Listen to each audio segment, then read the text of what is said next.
Easy to what bike है, easy to ride bike है। Overall bike का package अच्छा है भाई। बाइक तो बढ़िया है, देखो यार कुछ भी बोलो, मतलब 125 सीसी के हिसाब से टीवीएस वालों ने ये कंपटीशन को टक्कर तो पूरी दी है। तो today we have the TVS Raider with us. अगर बहुत सिंपल शब्दों में बोलूँ तो इंडिया में जो 125 सीसी की सेगमेंट की बाइक्स हैं उसमें से one of the most top selling bikes में से एक है ये। और अब मेरे को थोड़ा बहुत जब मैं इसको चला रहा हूँ समझ में आ रहा है कि कैसा क्यों है, क्योंकि 125 सीसी की बाइक में आपको 11 bhp और 11 Nm का टॉर्क मिल रहा है, जो कि बहुत एडुकेट है। मतलब पावर फिगर्स का ही अगर हम लेके चले तो नंबर्स बहुत डिसेंट है। ये देखो रॉन्ग साइड, क्या करूँ मैं आपका, तेरा तो गेम बजाना पड़ेगा।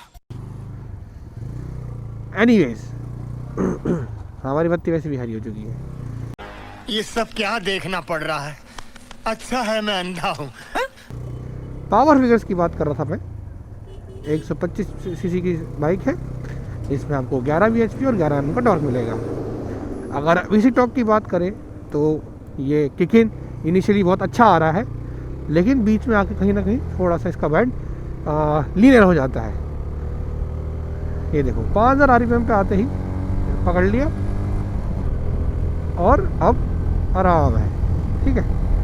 Now coming to the overall bike, package बहुत अच्छा है। 10 लीटर का फ्यूल टैंक है। आपकी जो सीट हाइट है 780 mm की है, तो कोई भी 5 फुट 5 हाइट का बंदा भी इसे लाने में कंफर्टेबल होगा। तो आपका जो डेली राइडिंग कम्यूट्स में एक एवरेज बाइक से थोड़ी ऊपर ही है ये, in terms of power, in terms of riding quality.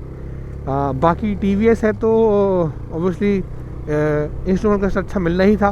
Plus यहाँ पे 2 राइडिंग मोड्स है, इको है और एक पावर है। हाँ जी सही कह रहे हैं। तो इको और पावर में आपको अलग अलग राइडिंग रेंज और अलग अलग राइडिंग पावर देखने को मिल सकती है, जहाँ पे इनिशियल टॉर्क थोड़ा जल्दी किकिंग होगा।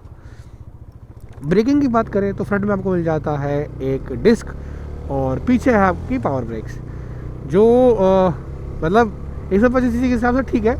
इसका कुछ कॉम्पिटिटर्स है जहाँ पे डुअल डिस्क, डुअल ABS भी आ रहा है and USD forks and what not. Competition 125 CC का इंडिया में ना बहुत टफ है।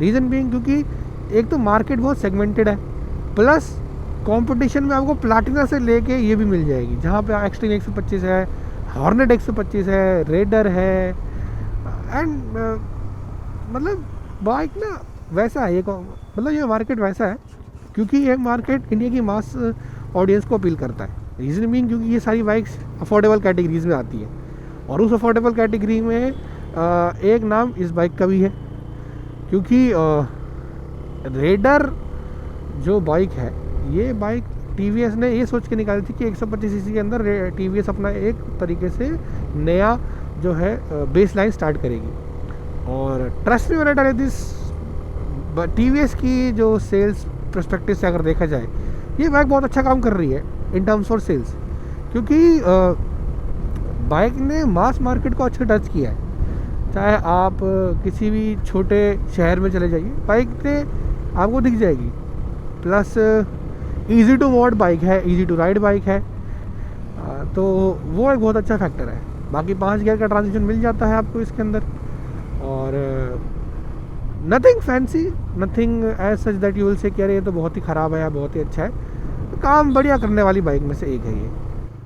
बाकी बाइक में आपको E20 पेट्रोल की जो सपोर्टिव है वो मिल जाती है, ठीक है जी।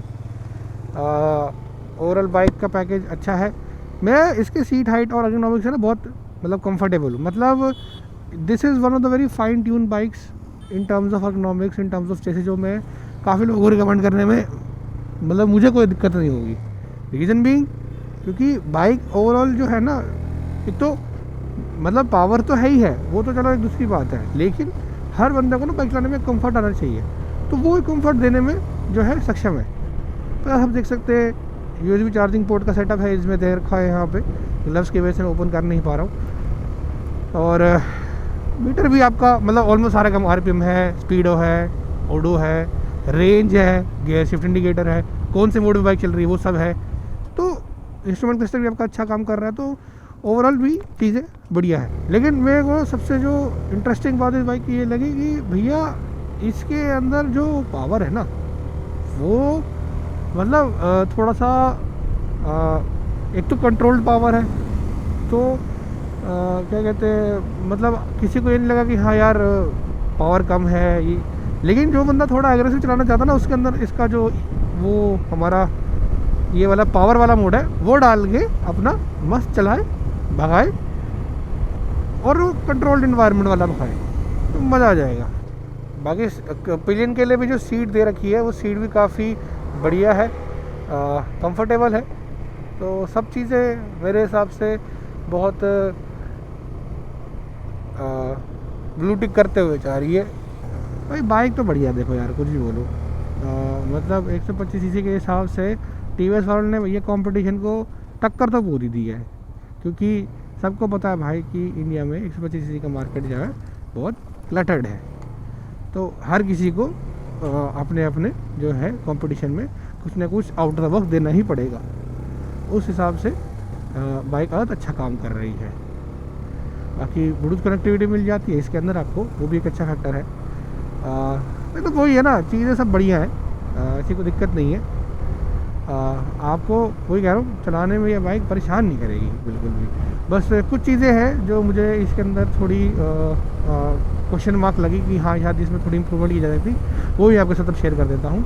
सबसे पहला ये कि जो इसका हैंडल है ना, आई थॉट कि इसको थोड़ा सा अगर और लंबा किया जा सकता था, मतलब ज़्यादा भी नहीं, बहुत थोड़ा सा।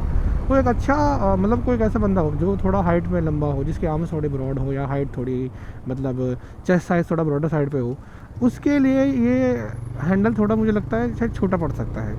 ठीक है, तो वो एक बहुत बड़ा फैक्टर है। सेकेंडली इसका जो लीनियर टॉर्क है ना, मतलब जैसे इनिशियल टॉर्क तो इसका बहुत अच्छा किक इन करता है, लेकिन अगर वही चीज़ आगे आपके मतलब 6,000 RPM तक जाती, 8,000 तो ज़्यादा बोलती, 6,000 RPM तक जाते तो शायद मज़ा आता। मतलब देखो जैसी बाइक अभी 5,000 RPM पे जाएगी ना, तो मुझे लगता है कि इस बाइक ने अपनी है जो है स्वीट स्पॉट पकड़ ली है। अब ये हल्के हल्के हल्के हल्के अपनी टॉप स्पीड पकड़ेगी, ऐसा नहीं कि मतलब भगाते हुए जाएगी अपने आप, वो एक है। बट वही है, one you can't expect 125 CC से कि इतना सब वो पावर आपको डिलीवर करे। एक और चीज़ थी जो थोड़ी बहुत मुझे मतलब ये खैर ग्राउंड रियलिटी है, वो है TVS की जो ओवरऑल पैकेज है इन टर्म्स ऑफ सर्विस। भैया TVS एक ऐसी कंपनी है जो बाइक्स बहुत अच्छी बनाती है, नो डाउट। इंजीनियर्स इनके बहुत मतलब सॉलिड है in terms of manufacturing, in terms of building the engine and other than that. But जब यही सेम चीज़ सर्विस टेक्नीशियंस पे आ जाती है या इनकी पार्ट्स रिलायबिलिटी पे आ जाती है, तो वहाँ पे TVS takes a big hit. क्योंकि I have hardly seen any person who owns a TVS bike not complaining about the overall I would say na wear and tear of the bikes, like daily usage things like maybe brake pads, disc pads and other things। और उस चीज़ की फिर वहाँ showroom में availability मिलना, ये भी और मतलब एक बहुत बड़ा इशू है। क्योंकि TVS in terms of that is little bit I would say in negative aspect कि जहाँ पे उनकी पार्ट्स अवेलेबिलिटी शोरूम में इतनी अबंडेंट नहीं है। तो I mean they are trying, I have seen some improvement in overall their service network, but still when you have a competition with Hero and Bajaj and Honda who are also mass market producers, जब उनकी service quality I think is better than TVS। So that's a question that they need to answer, but unless that doesn't happen, this bike is still struggling with the whole package of service availability and parts deliverability। लेकिन हाँ भाई यही है कुछ इसके ऐसे negative draw aspects जो मुझे लगता है कि हाँ यार ये थोड़े मतलब अगर बेटर किए जा सकते थे तो शायद बाइक को ना एक एक्स्ट्रा एज मिल जाता अपने कंपटीशन में। क्योंकि अगेन मास मार्केट क्लटर्ड है 125 सीसी के सेगमेंट में, तो आप अपना जितना बेस्ट दोगे उतना ही आपकी जो है सेल बढ़ेगी। लेकिन हाँ एक चीज़ में आ गया, सेल से मुझे याद आया, इस बाइक की जो रीसेल्स है वो भी काफ़ी मतलब सूदिंग लगेगी आपको। रीज़न बीइंग क्योंकि मास मार्केट प्रोड्यूस है, तो कोई बंदा जब ये बाइक लेने जाएगा तो उसके लिए ये बाइक सेकेंड हैंड मार्केट में उसको एक तो डिसेंट रेट पे मिल भी जाएगी, और जो फर्स्ट ओनर होगा उसको डिसेंट रेट में मतलब वो सेल भी कर सकता है इसे। तो दोनों के लिए एक मतलब आई विल से कि मार्केट बाय का काम हो जाएगा एंड मार्केट सेल का भी काम हो जाएगा। तो overall it's a win win situation for both the buyer and the seller. तो ये एक अच्छी चीज़ है कि टीवीएस ना, मतलब इस बाइक की अगर मैं बात करूँ, इसकी रीसेल तो भैया सॉलिड है, टॉप नॉच है, वहाँ पे आपको ज़्यादा तकलीफ नहीं आएगी। तो अगर इसको पीछे देखें तो देखो